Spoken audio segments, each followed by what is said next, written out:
Hello, can you hear me? Can you hear me, sir? Am I receiving?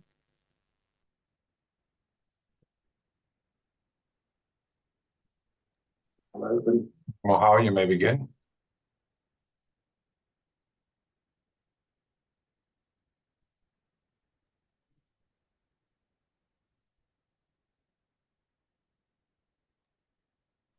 A good morning to you all, colleagues and distinguished participants.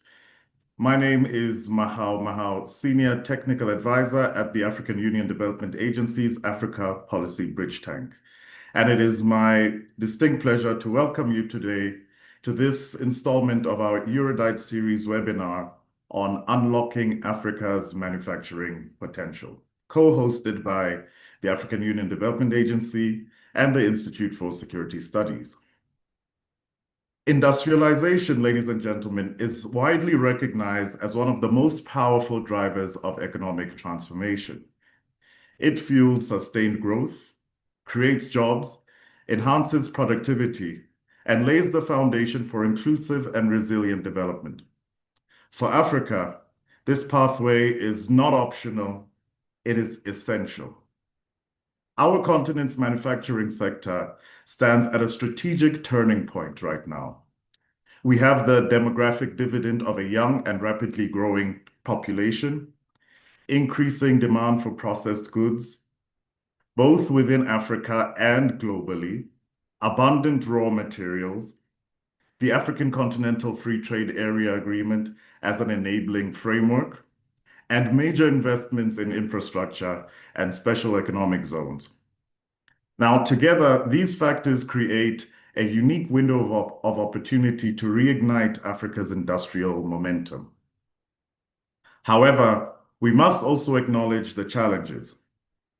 Africa's structural transformation has largely bypassed manufacturing, moving directly from agriculture into low-value services. This trajectory has limited productivity gains and constrained our ability to create quality jobs at scale.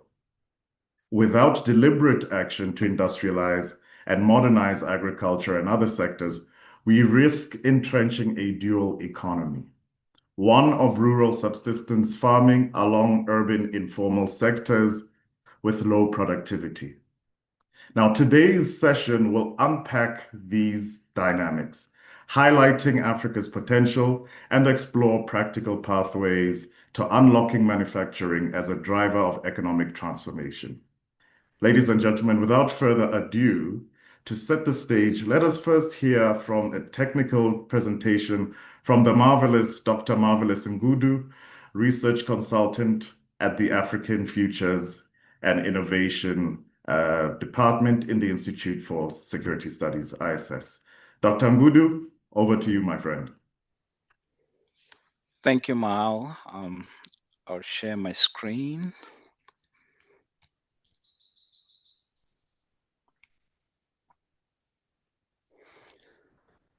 Mao, can you please confirm if you can see my screen?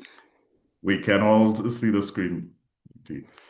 Okay, thank you so much. So this is just a highlight of the manufacturing report that we just completed. And to those who would want to read through the report, just go to our website and navigate where it's written thematic here. Click here, then go to the manufacturing page.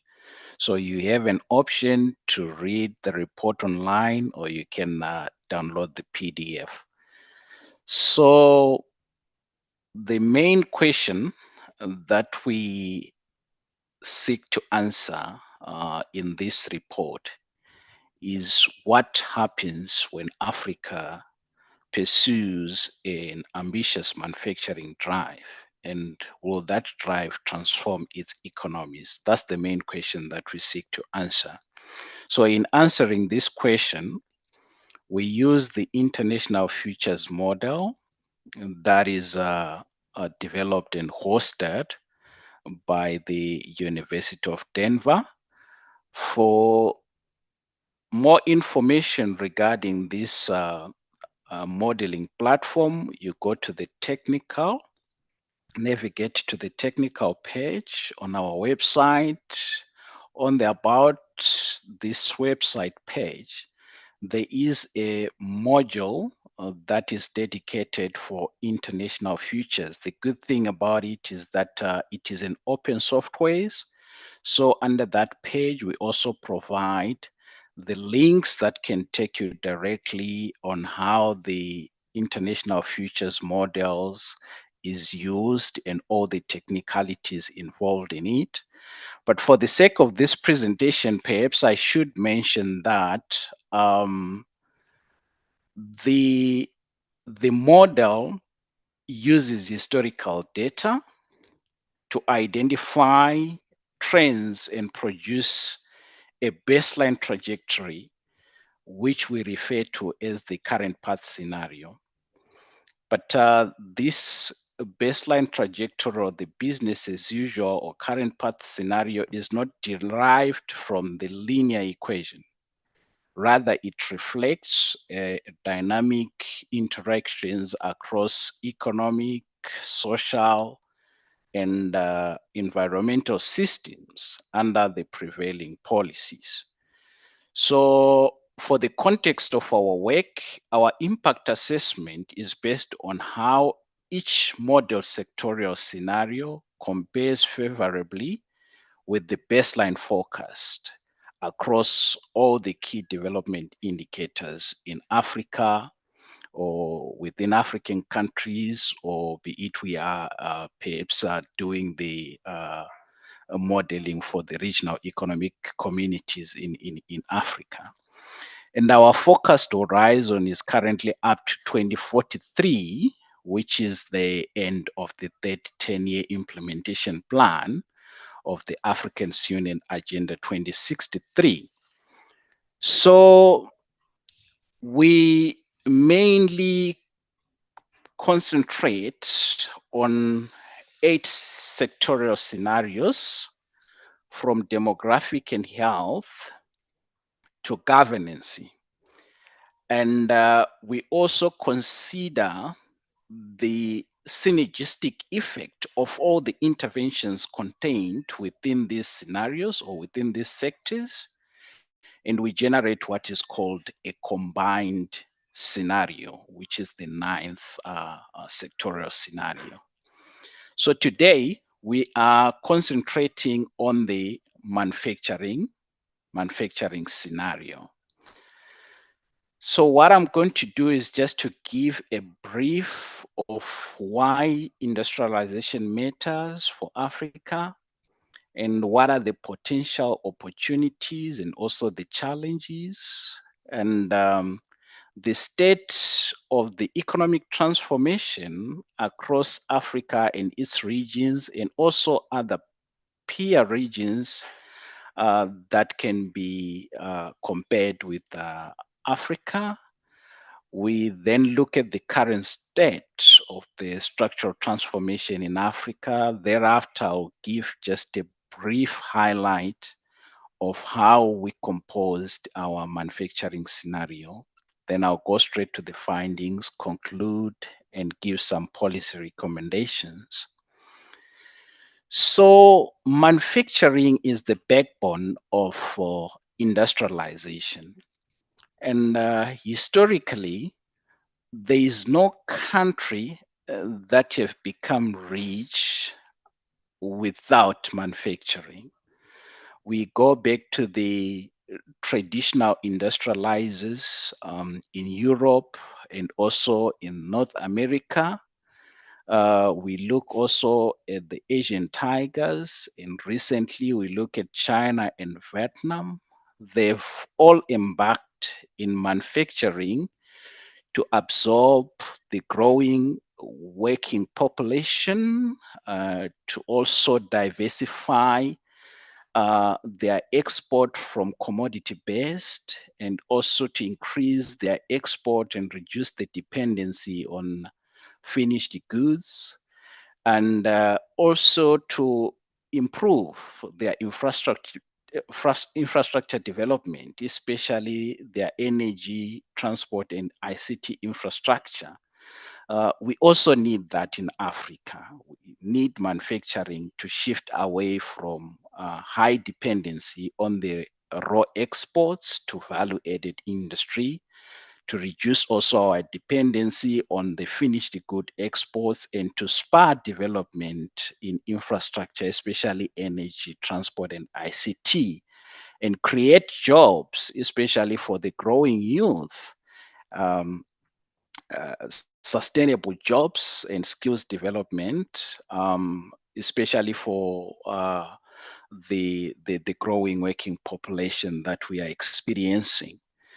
So we have got some potential benefits or opportunities that can work well with our industrialization efforts. We can talk of the expanding markets that can be brought about as a result of full implementation of the AFTA, that promises a single market of over 3 trillion US dollars, by the way. So it's a very big market that will encourage uh, competition within the African with of the African firms, and also will boost the regional value chains.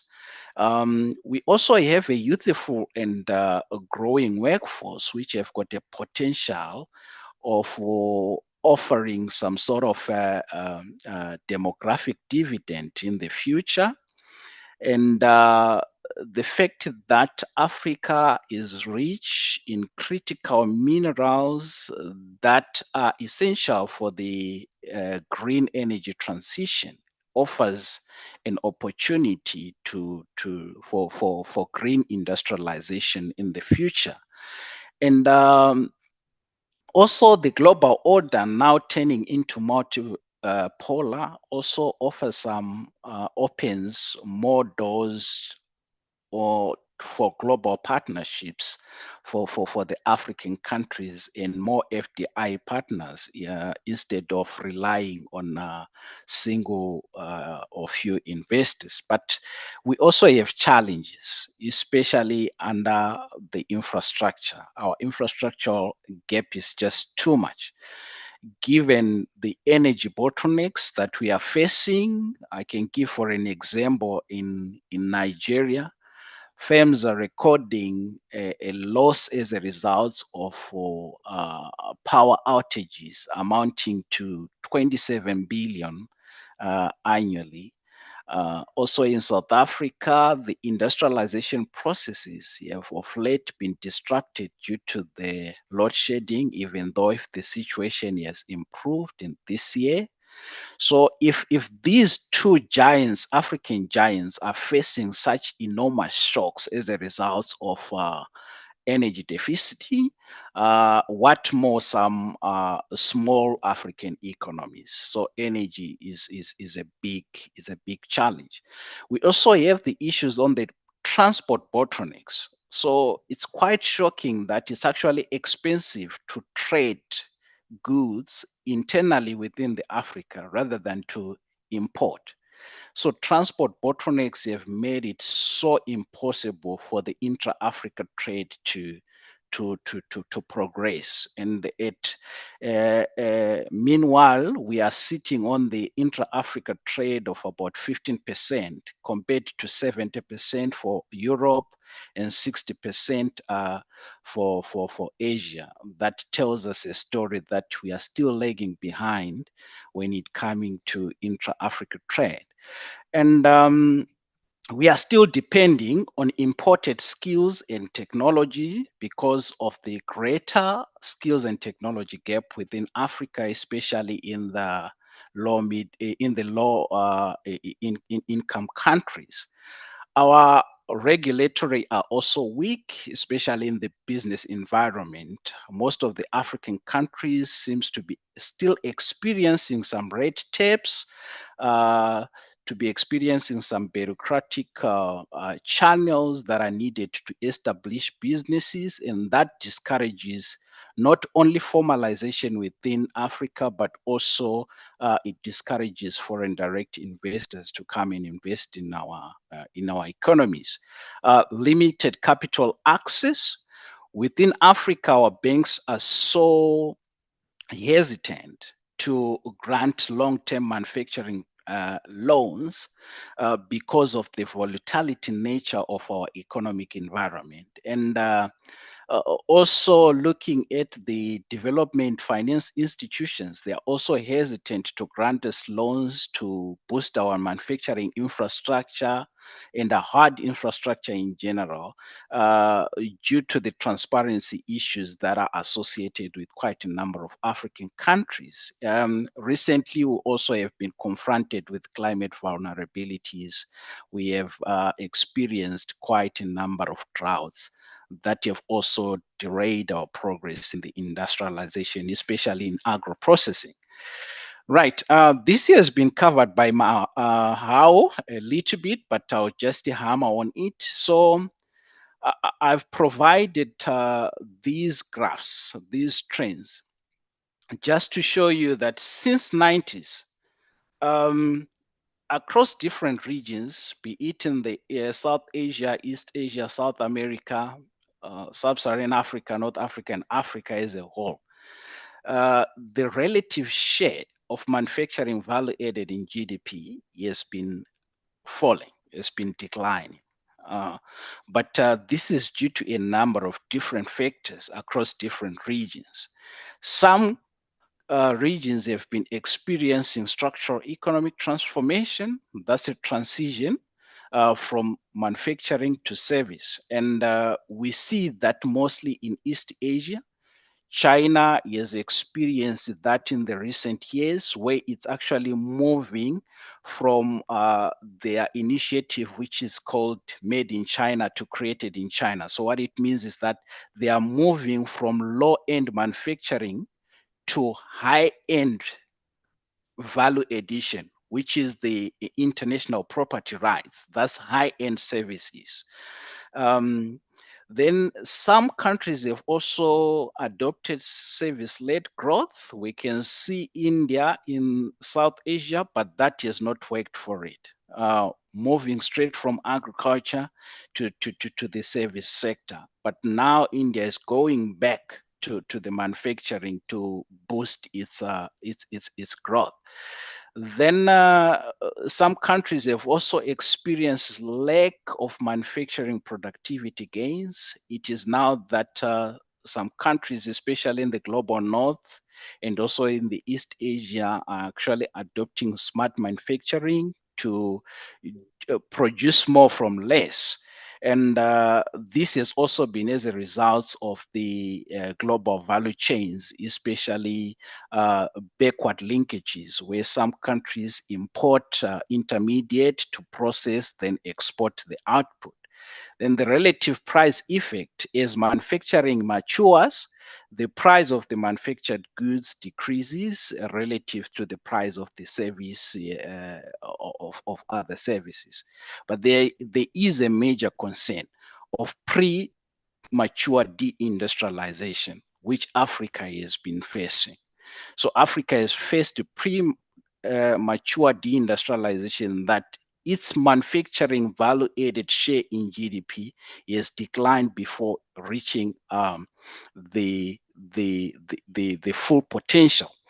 And it is demonstrated here. We see that in 2023, service sector still dominate across all income groups. Then agriculture is still very high, especially in low income countries. But manufacturing is stagnating at 13%, even in middle income countries. So if you look at the threshold that was given by UNIDO for countries to transition or to experience a substantial economic transformation, their share of manufacturing value added in GDP should be at least 20%. So it means in Africa, we are lagging behind with about 7 percentage points, and that's a lot.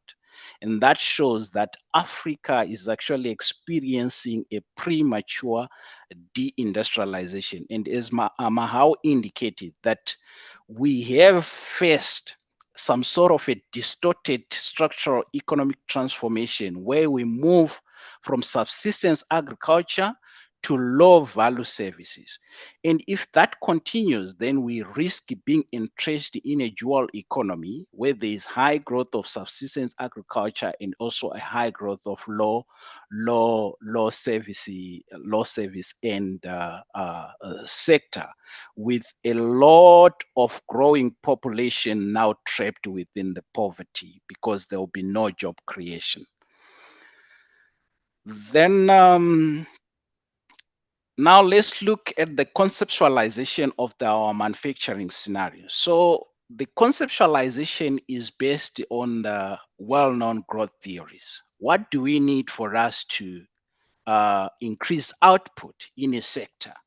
We need capital. In this case, is an investment in the manufacturing sector. So we need investment in terms of physical capital, machinery. We need to open manufacturing plants. But that capital needs somebody to work on. So we also need labor participation to be involved. But for productivity now, we need to increase our productivity through research and development, and also creating an enabling business environment for both the domestic firms and also for foreign investors. So in that way, we will have a sustainable growth in the manufacturing sector. And whether or not the productivity parameter, which the technological progress is endogenous or exogenous, it depends on the income level of that of that economy. So our assumption is that because low income countries have still that doesn't have a stamina to generate technological gains internally, most of it is exported. In that case, we treat technological progress or productivity parameter as endogenous. But for middle income countries, we expect them at least to generate some of these productivity gains internally. Then this is what we find, a comparison between the current path and our manufacturing scenario. And these are the indicators by 2043. So what we find out is that if our manufacturing scenario is pursued, manufacturing value added in GDP should increase to approximately 18% by 2043, which is 1.8 percentage gains above the current path forecast of 16.3. And our GDP, which will be about 280 billion larger than the current path forecast of 6.39 trillion. Then our GDP per capita will also be 190 US dollar more compared to our current path forecast of 6,090. Then about 19 million people more will be lifted out of extreme poverty. So this is a big number. It shows a robust push of the manufacturing scenario towards poverty. Then in terms of employment, it means our manufacturing scenario generate an employment of about 34 million people more. And if you go to our report, we disaggregate this employment according to sectors. And a largest number of employment to be created, especially in agriculture, which resembles the impact of agro-processing is a basis of manufacturing in Africa, given that most of the African countries are still agrarian. So yeah, Then government revenue will be more with 82 billion relative to the current path of 1.43 trillion. And also the contribution of informal sector to GDP will reduce by almost 2 percentage points. This resembles formalization. So it means there will be some sort of reforms in the business environment regulations, which encourages formalization within Africa. So looking ahead, what 2043 could look like, we could see regional manufacturing hubs in the automotive sector, in agro-processing, in pharmaceuticals, and also in green energy technology. We also could see the adoption of the fourth industrial revolution, moving from the robotics to the digital design. We also likely to see green sustainable industries that are powered by renewables, especially solar.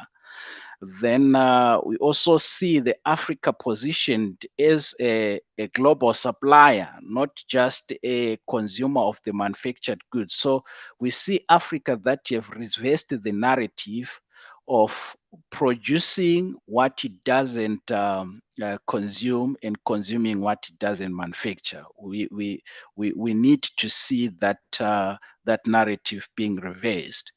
So how do we get there? We need to invest aggressively in energy and transport infrastructure. We also need to scale up skills development, especially in the technical and vocational training. We need to support research and development and innovation, including through industry and university partnerships. We need to reform business regulations and cut red tape, bureaucracy, toxicity within the governance. Then we need to expand the special economic zones and also the industrial parks. These were instrumental. If I can give an example of China, uh, the special economic zones were instrumental in rising of China to be what it is today. Then we need to cap illicit financial flows to free resources for productive investment, and also leverage the AFTA initiative to scale firms and markets, and also to boost the regional value chains. So ultimately, industrialization is not automatic, but it is a choice. So our manufacturing scenario shows that bold action could make Africa's economy larger, more diversified, less poor people by 2043. So the alternative, which is staying on the current path, means continued commodity dependence, jobless growth, and vulnerability to global shocks. So this is Africa's window of opportunity. If we act, this can be Africa's century. Thank you very much. Thank you very much, Dr. Ngudu, for that insightful presentation and so clearly framing the tantalizing opportunities and daunting challenges ahead for Africa's manufacturing sector. I like what you said, that industrialization is not automatic, but a choice.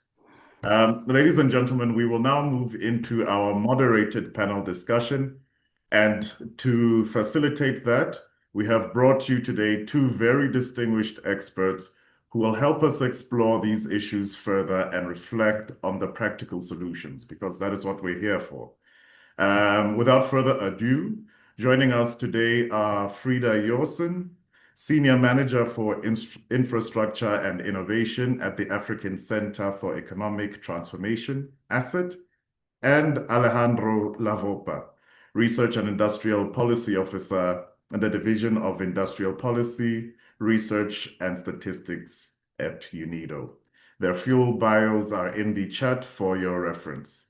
And now moving into this discussion, This conversation will focus on how Africa can leverage its demographic dividend, enhance policy frameworks like the AFCFTA, and ongoing investments in infrastructure to lead to this manufacturing renaissance, while addressing the structural and policy bottlenecks that have historically held us back. And after this panel discussion, we will open the floor to a Q&A session.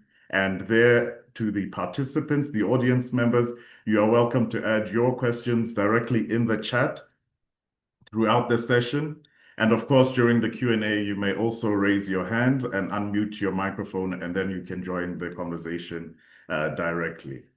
And now, without further ado, Frida, I will first start with you. The AFCFTA is often described as this game changer. And when it is fully materialized, it is projected to become the biggest economic bloc in the world. Dr. Ngudu touched on how it's worth about $3 trillion. In your view, Frida, what specific sectors or industries could benefit most from regional integration, and why is regional integration important at all? Thank you so much. Over to you, Frida. Thank you, Mahal. And first of all, thank you to ISS and Aldenapad for inviting us to this wonderful discussion. It's a pleasure to be here. So jumping right into your question, I think many of us have been very excited about the prospects of AFCTA, right? Currently, intra-African trade is at about 15% compared to, say, 70% in Europe and 60% in Asia. So we have quite a bit of a gap to make up on the continent. And AFCTA promises, has a great potential in closing these gaps, but there are quite a lot of things we have to do to get there. Now, the AFCTA identifies about 4 key sectors for private sector where regional integration could most benefit us. The first is agro-processing. At Asset, for instance, we recently conducted a study on the cotton value chain, both in West Africa and Southern Africa. And we realized we only, out of the 6% of the world's output, we only process 2% of that on the continent. So we're leaving a lot of that on the table. 90% of the cotton we produce is exported outside of the continent. But there's great potential. We have a rich history in textiles and bespoke clothing and all of that. But we have to overcome non-tariff barriers, especially in a sector like cotton. So that's just one example out of many in agro-processing. The second area is automotive. As you may know, there's a lot going on in automotive. You have Tunisia, for instance, and Morocco, who have started some of this. You have South Africa already manufacturing. But then you also have multiple countries that have the resources that would go into automotive manufacturing, aluminum, not to mention now the focus on renewables and electronic vehicles. And so you have critical minerals that are coming into the picture. And we have so many countries that have the resources required to drive the automotive sector. The third one is pharmaceuticals. Again, much of the chemicals extracts that we have on the continent.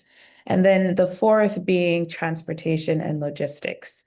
I think Marvelous already mentioned a lot of the challenges we have in transportation, but logistics are required to really move manufacturing. I will add to AFCTA's just a few others that were on Afreximbank's Export Potential Index. And I'm adding these because these are required to power those 4. I would say that's machinery and equipment, electricity, which is energy for manufacturing, of course, the food that is going into agro-processing, and then the minerals that are also critical to these manufacturing processes. So I'll stop there, but I would say those are probably my top that I would highlight in terms of sectors for manufacturing. Thank you so much for those insights, Frida. Alejandro, turning to you, I mean, Frida's highlighted sectors that could greatly benefit from more industrialization, but also the fact that intra-African trade right now currently stands at about 15% vis-a-vis our neighbors in Europe, for whom their intercontinental trade is at 70%. Now, with manufacturing often being described as the missing engine of growth, why has manufacturing underperformed on the continent? And why does it remain so central to the continent's economic transformation? Thank you. Thank you, Mahao. Thank you very much for the question, and let me also thank the invitation to this conversation. I think this is very interesting. And before addressing your question, let me also congratulate Marvelous and the rest of the team at the Future African Futures for updating the analysis and forecast for the Africa manufacturing potential. I think this is a very interesting exercise and is extremely useful. So congratulations.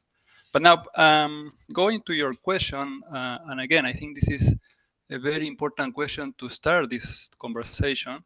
Let me start by sharing some additional statistics that we have here at UNIDO to complement what already have been said and also what Marvelous presented. As you might know, here at UNIDO, we are the custodians of the industrial statistics.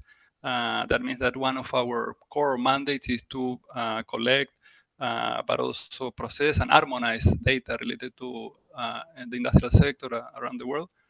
And one of the key indicators that we look is the value added produced in manufacturing industries.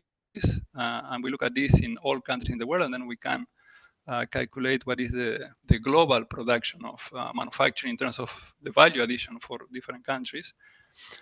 And according to our latest data on this manufacturing value added at the global level, what the data indicates is that Africa only accounts for 2% of this global manufacturing value added.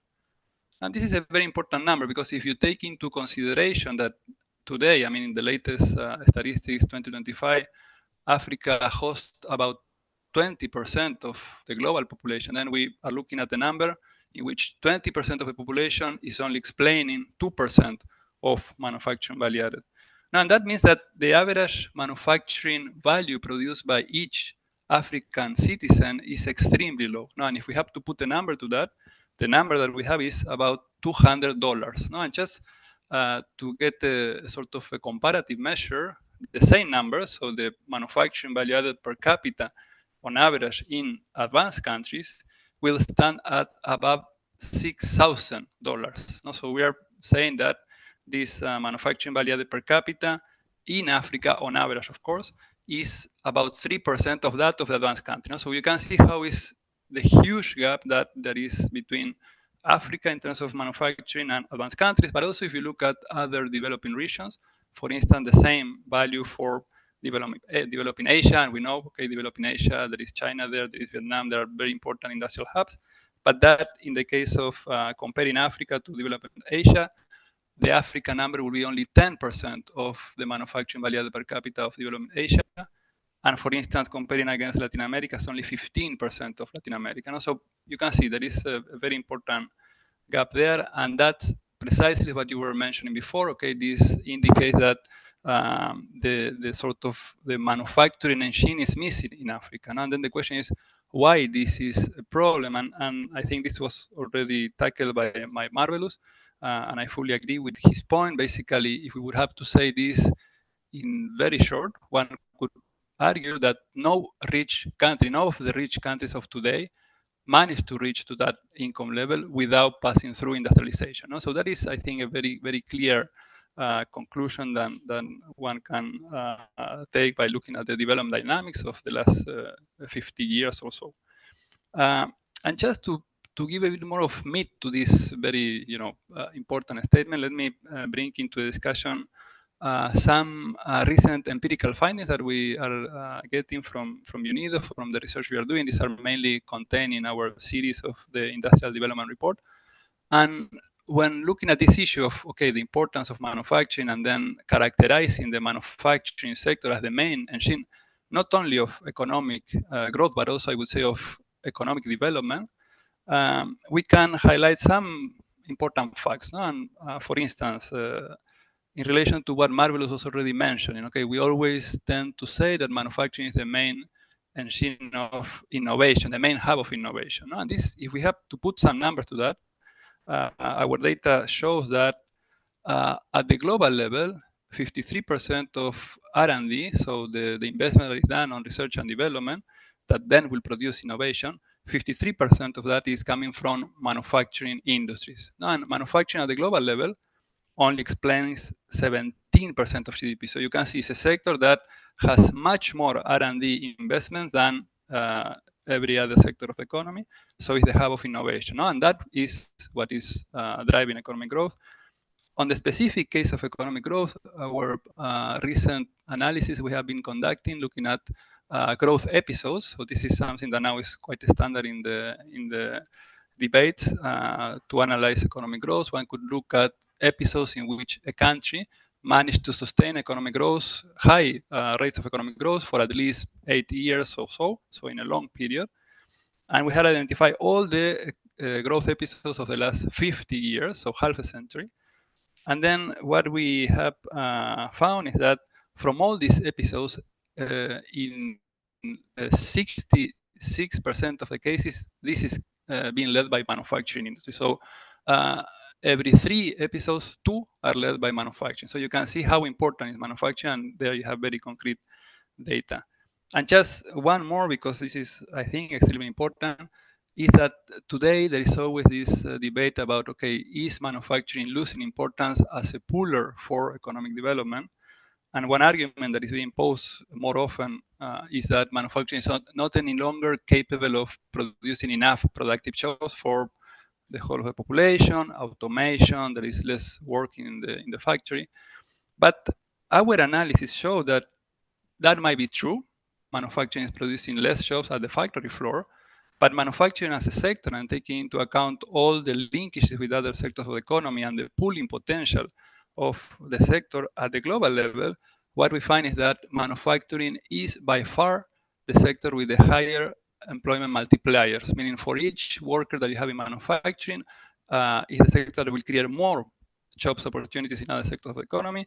The multiplier that we have for manufacturing is about 2, which means that every job in manufacturing will create 2 jobs in other sectors of the economy, and this is much higher than any other sector of the economy. So just to sum up, I think as you were highlighting, we are really facing a situation in which a very important engine of economic development is missing in Africa, that is the manufacturing engine, and that has important implications in terms of the capacity of the continent to innovate, to growth, to create jobs, and overall to sustain development, sustainable development. So I will stop here, and thank you so much.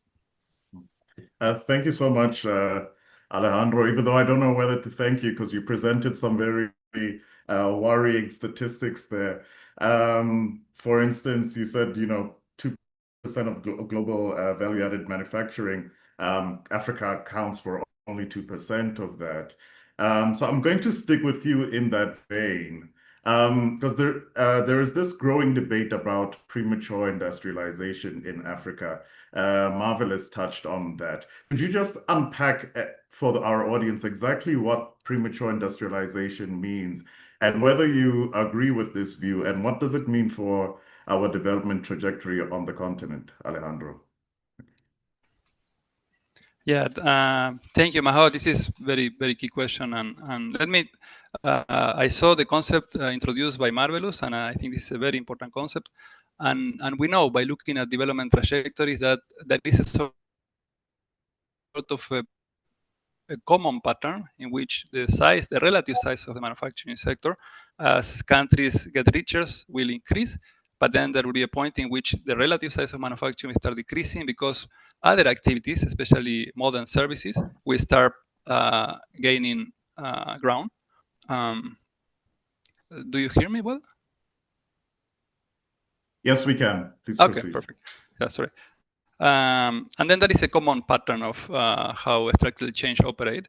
But then recently, scholars have been identifying a problem that happens when this process of manufacturing losing ground start happening before the country has reached high income levels. No? And that is what we call premature industrialization. So the industrial sector start shrinking even before the country has achieved high income levels. And that's a very important problem, but especially for, I would say, countries at the upper middle income levels. No? So I think in the context of Africa, premature industrialization is probably a very important phenomenon, problematic phenomenon. But just, I would say, for a few countries. I mean, I would say maybe in the cases of South Africa, Mauritius, to some extent Morocco. So countries which had already have experience with industrialization, that have created industrial capabilities in the past, and they're starting to lose these capabilities before the time in which they reach the high income level. In my view, in the case of Africa, what we see in many countries is not premature industrialization, but rather a very slow pace of industrialization. So these countries, as Marvelous was saying, one could argue that a country, in order to really speed up development, needs to reach certain levels of share of manufacturing GDP. This, of course, one can debate which is the share, but he mentioned 20%, and I was briefly looking. And in the whole Africa continent, if we look from 1990 until now, there are only 9 countries which at any point in time managed to be above 20%. No? And maybe those countries, okay, if today this share is decreasing, they might be facing premature industrialization. But for all the rest, I think it's more a problem of lacking the, let's say, speed of industrialization which is needed. No? So I will frame it more as lack of industrialization rather than premature industrialization.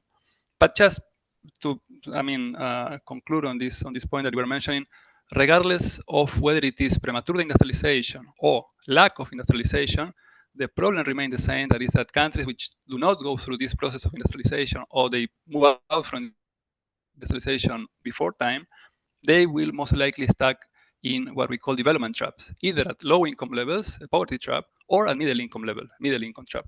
And I think this is a very important point to stress, because our research shows that the most effective way of leaving this type of development trap is through industrialization, is by building industrial capabilities, and that is what helps countries in moving upwards in the income ladder. So I think this is very important to stress, and I will stop here, but we can elaborate further if there are more questions. Thank you.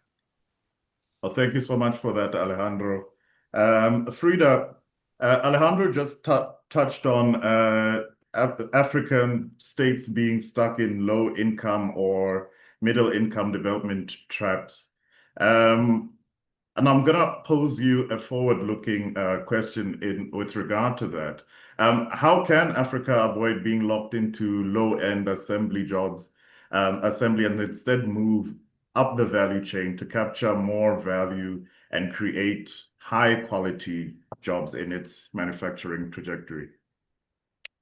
Yes, very important point. I think Marvelous touched on almost all of my points, actually, to answer this question, but I think I can reinforce a few of those.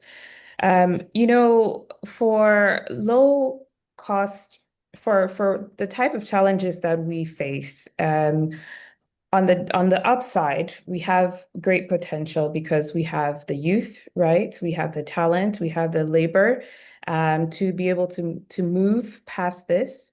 However, we still have a lot of barriers to face. We know that, first of all, I think we need focus, right? Countries need to identify specific industries where they want to industrialize and begin working on those things.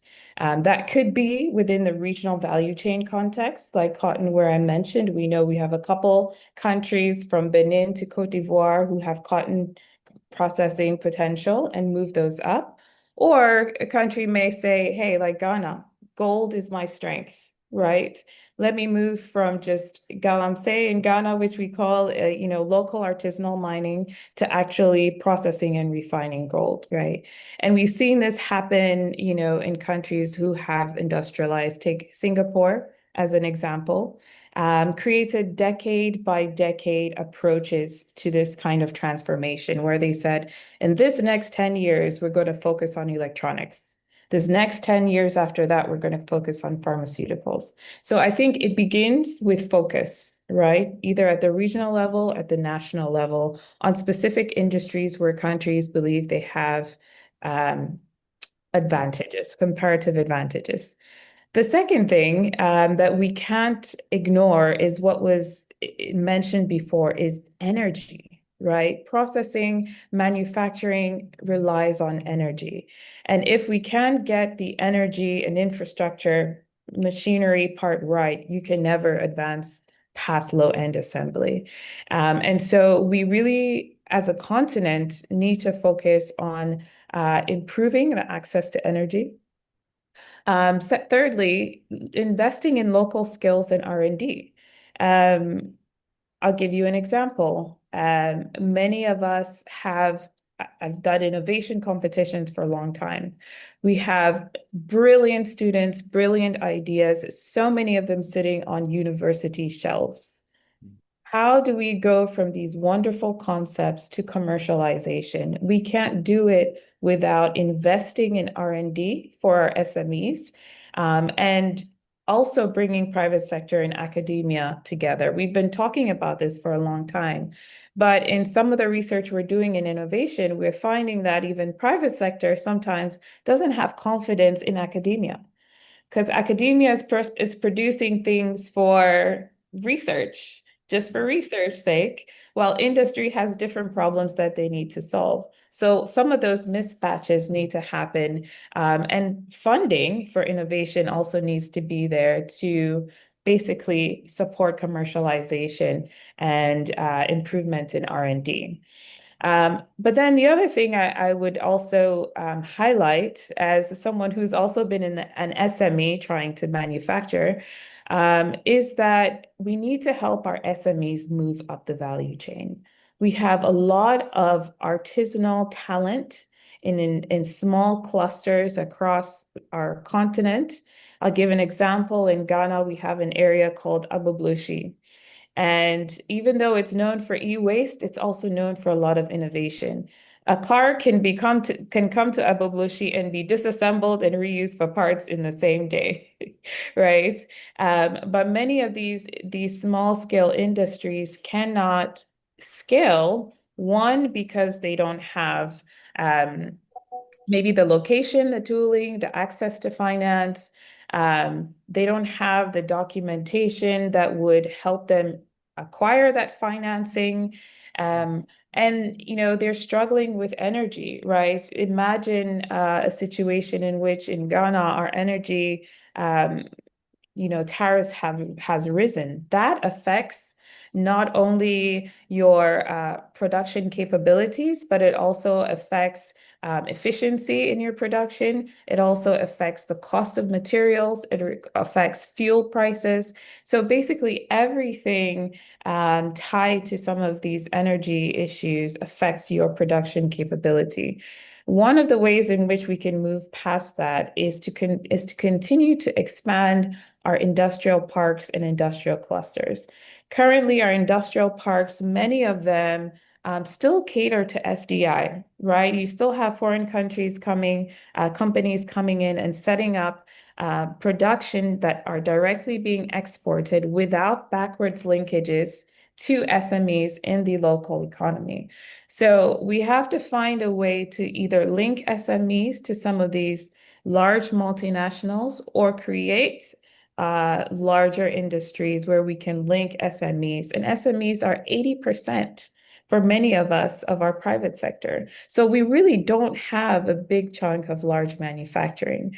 So you have to move your SMEs up the value chain to be able to move past the low end assembly issues. So I'll stop there. There's a lot to do, but there's still a lot of promise if we can focus on some of these key areas.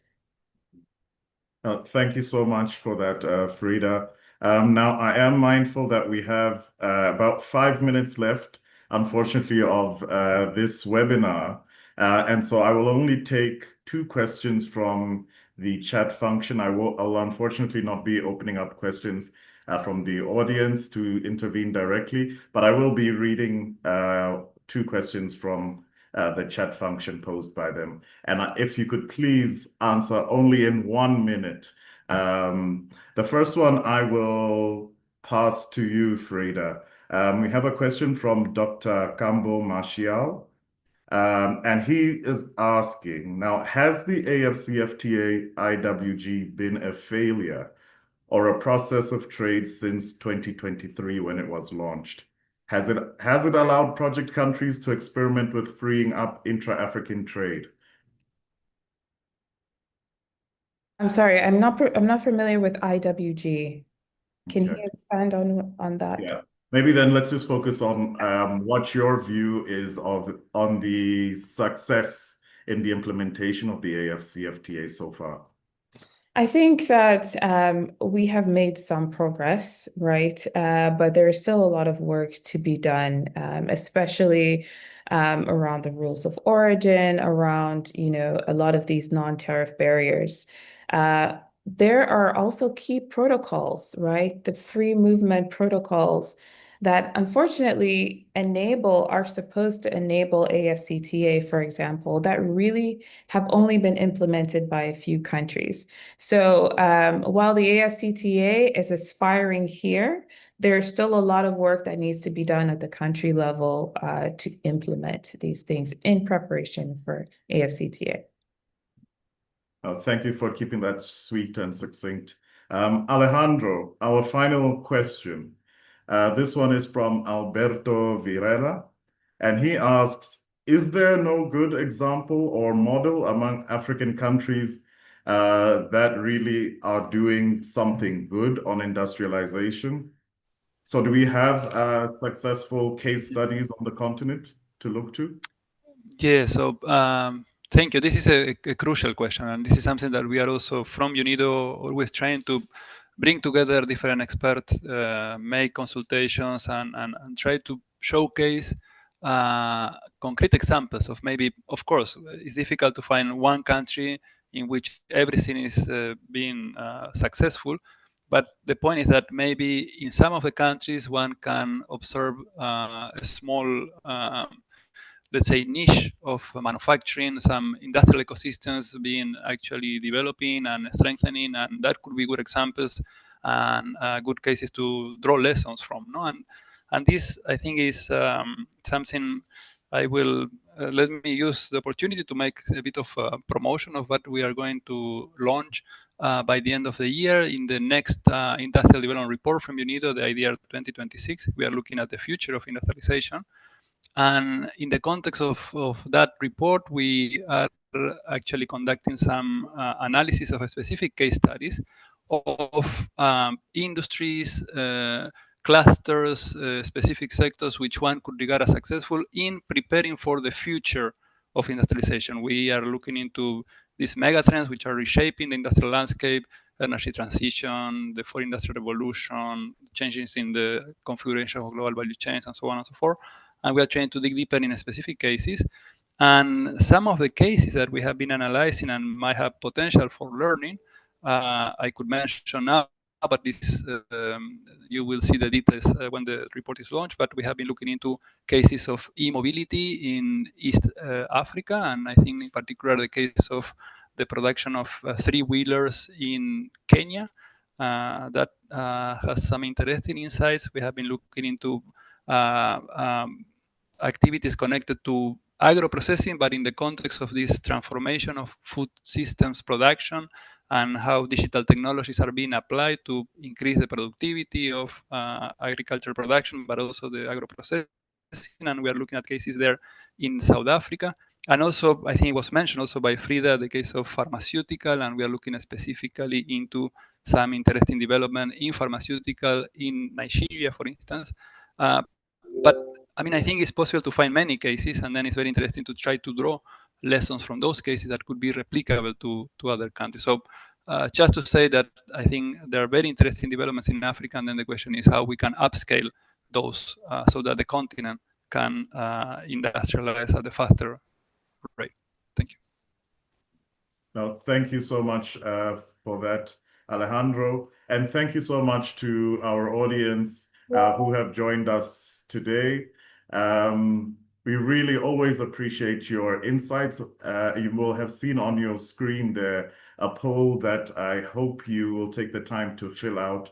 Your perspectives really help us improve episode upon episode. I would like to give a special thank you to Dr. Marvelous Ngudu for his excellent scene-setting presentation, and to our panelists, of course, Frida Yorsin and Alejandro Lavopa, for sharing such rich insights and perspectives with us today.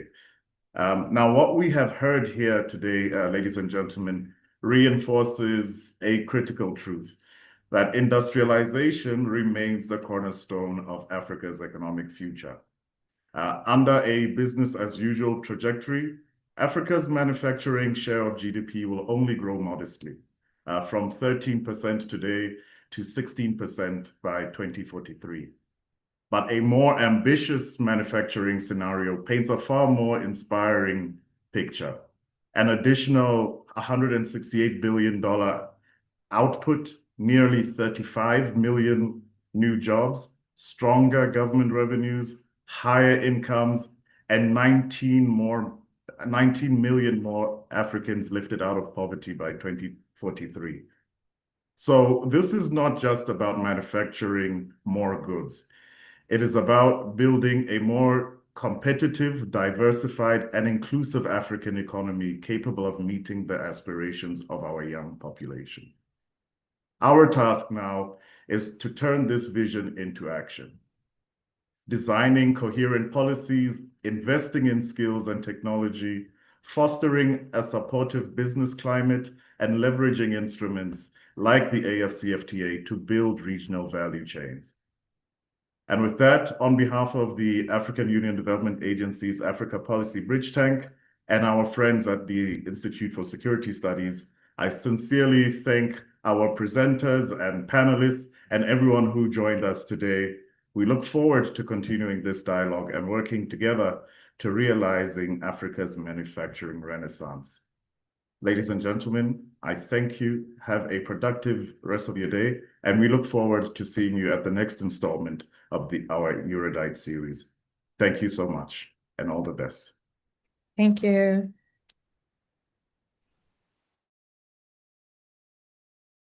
Thank you very much. Thank you. And bye-bye.